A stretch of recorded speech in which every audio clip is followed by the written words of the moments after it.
Hello friends, I'm George, the nice smelling gentleman. Welcome back to the channel guys, I hope that all of you are doing well.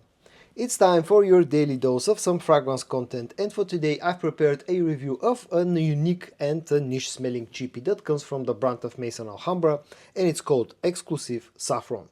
But is it good and is it worth checking out? Well, let's find out that today.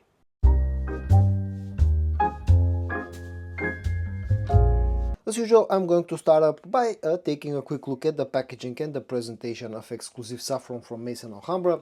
The fragrance comes packaged in this dark blue colored box with some golden accents. On the front you got the name of the fragrance, the name of the company, the bottle size 100 milliliters, the concentration EDP.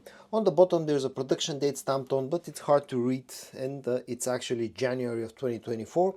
In order to get to the bottle you need to slide this top part up like this. And this is the way that the bottle of Exclusive Saffron looks. As you can see, it has this rounded shape that has some edges on the side of it. The cap is plastic. It comes in this golden colors. All around the packaging, actually, the bottle design actually looks really nice. And just as a reference point, here is another bottle from the very same line, which is called Exclusive Tobacco, and it's absolutely identical apart from the label. Now that we've checked the packaging, the presentation and the bottle design of Exclusive Saffron, it's time to talk about the actual scent of this fragrance. Now, just like any other Maison Alhambra fragrance, this is cloning something else, and apparently this is a clone of Carolina Herrera's Saffron Lazuli, part of the private line of Carolina Herrera. Now, I'll be fully honest with you, I've never tried the original fragrance, so in this video I won't be comparing to the original one, but I'm going to try to explain what I pick up out of Exclusive Saffron.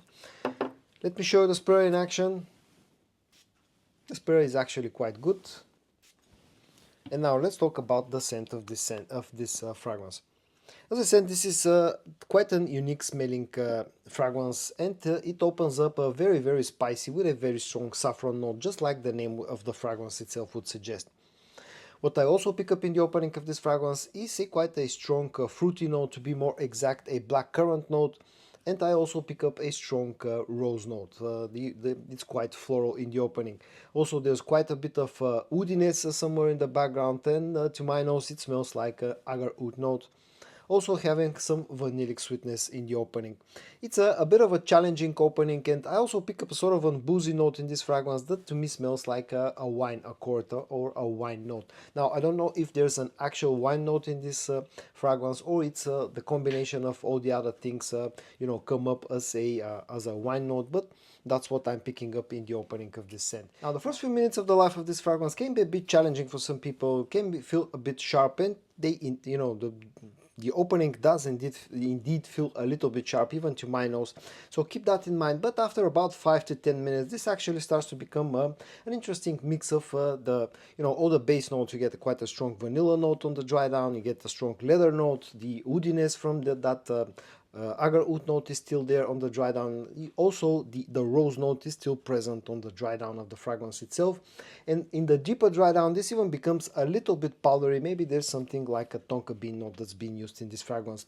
All around, it's a bit challenging, quite a unique scent that probably won't be up to the liking of everybody. So that's why I would strongly suggest you to try this one first before you actually buy it.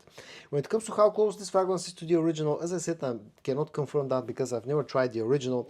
But one fragrance that in a way reminds me of a saffron, Exclusive Saffron, comes from the brand of Latafa, and it's called Opulent Oud.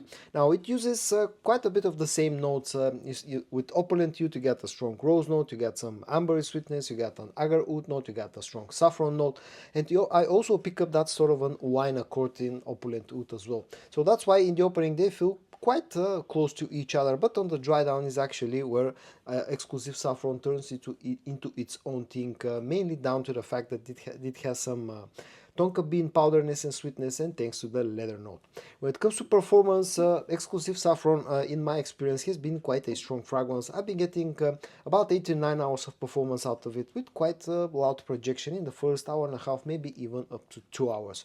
So performance-wise, it's a good, strong performing scent. When it comes to the price tag, I personally paid about 25 euros for Exclusive Saffron, which is a little bit more expensive than some of their other offerings, but it's in line with the other members of the Exclusive line, which tend to to be a little bit more expensive. And again, at the end of the day, we're talking about 20 to 25 euros, which is very affordable.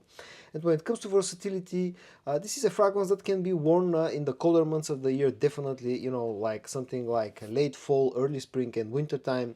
It's perfectly unisex, although for some people may lean a little bit to the feminine side thanks to that powderness, but I find it to be unisex. And also this is more of a dressed up type of scent and definitely more of a nighttime scent.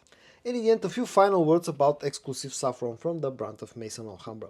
As I said in the beginning of the video, this is quite a unique and almost niche smelling cheapie. Can be a bit challenging for some people, that's why I would strongly recommend you to try this one first before you actually buy it. But if you like the notes of saffron, if you like the notes of rose, leather, vanilla and agar oud, you'll probably end up liking Exclusif Saffron because it carries a very Middle Eastern type of a scent, and I've actually been quite enjoying this one. But again, I can see why some people may find this one a little bit challenging. Again, in my opinion, you should definitely try this one first before you actually buy it. But other than that, it has good quality, it has very decent performance, it's in fact quite a strong fragrance, and it's quite cheap. So at the end of the day, it's a nice, you know, niche smelling cheapie in my opinion, and it will get a like from me. And so guys, in today's video I reviewed a unique and niche smelling cheapie from the brand of Maison Alhambra that's called Exclusif Saffron. I hope that you found this video interesting. If you did, give it a like, and I also hope that you're going to join me tomorrow for your daily dose of some fragrance content. And until then, stay safe and bye bye.